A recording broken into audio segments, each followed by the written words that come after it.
আসসালামু আলাইকুম guys, welcome back to my channel. So hopefully আপনারা সবাই অনেক বেশি ভালো আছেন। অ্যান্ড এই বাইকটা নিয়ে কিন্তু আমি দীর্ঘদিন বেশ কিছু ঘন্টা ধরে রাইড করতেছি।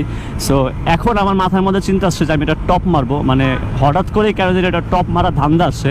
মানে এরকম একটা বাইক নিয়ে যদি টপ না মারতে পারি তাহলে তো জীবনটা সার্থক হইলো না। যেহেতু আমি আছি বর্তমানে ঢাকা সিটিতে, সো ঢাকা সিটিতে অ্যাকচুয়ালি টপ মারার মতো অ্যাকচুয়ালি কোনো ওয়ে নাই। তবে আমি একটু তেজগাঁও ফ্লাইওভার যাচ্ছি, মহাখালীর দিকে যাব। সো তেজগাঁও ফ্লাইওভারটা হচ্ছে আমি মনে করছি যে একটা বেস্ট ওয়ে টপ তোলার জন্য। সো চলেন, এটা টপ মারা ধান্দায় যেহেতু আসি, এটা টপ মেরে দিই। আর ভাবলাম যে এই বিষয়টা কেন আপনাদের সাথে শেয়ার না করা যাক। অবশ্যই শেয়ার করা যাবে। সো অ্যাকচুয়ালি প্রপার টপ উঠাতে পারবো না, দেখি না কতটুকু কি উঠে। কারণ হচ্ছে প্রপার টপ উঠাতে গেলে আমাকে যেতে হবে ওইরকম একটা রেসিং ট্র্যাক বলতে হচ্ছে আমাকে এক্সপ্রেস ওয়েতে যেতে হবে। আর এক্সপ্রেস ওয়ে তো বুঝেনি, এক্সপ্রেস ওয়ে আমি মাওয়ার কথা বলছি। সো মাওতে অ্যাকচুয়ালি এখন যাওয়া পসিবল না, কারণ আমাদের হাতে খুবই সময় অ্যাকচুয়ালি কম। টপ দেওয়ার ট্রাই করি, দেখি কতটুকু কি পারি। ফ্লাইওভার তো খালি, একটু খালি হোক, দেন আমরা টপ দেওয়ার ট্রাই করব। ওকে, আই রিয়েলি ডোন্ট নো যে কতটুকু কিভাবে কি হবে। ফ্লাইওভারটা ফাঁকা, এটার জন্য টপ মারতে যাচ্ছি। তো দেখি কতটুকু উঠে। যেহেতু কেটিএম ক্লাইম করে, এটা 125 যাবে। So I don't know actually আমি কত উঠাতে পারি। এটা 125-এর রোড না, সো জাস্ট 100 গেলেই হয়েছে, আর কিছু লাগবে। Let's start.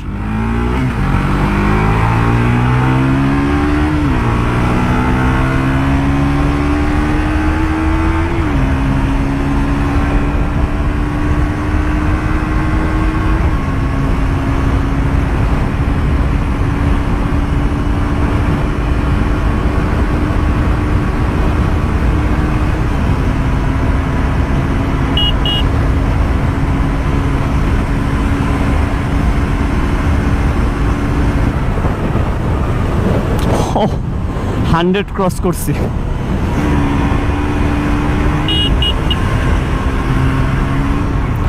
না, আর যাবে না, 100-ই শেষ। কারণ 100-এর পর আপনার সামনে অনেকগুলো গাড়ি চলে আসছিলো, তার জন্য দিতে পারি নাই। সো এটা আমার জন্য একটা ব্যর্থতা, কারণ এরকম একটা বাইক নিয়ে আমি 120 কিলোমিটার পার আওয়ার রাইড করতে পারি নাই।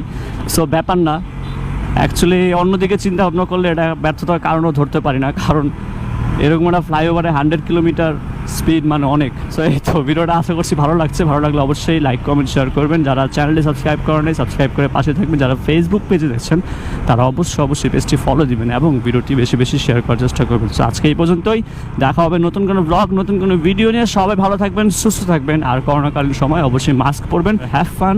আল্লাহ।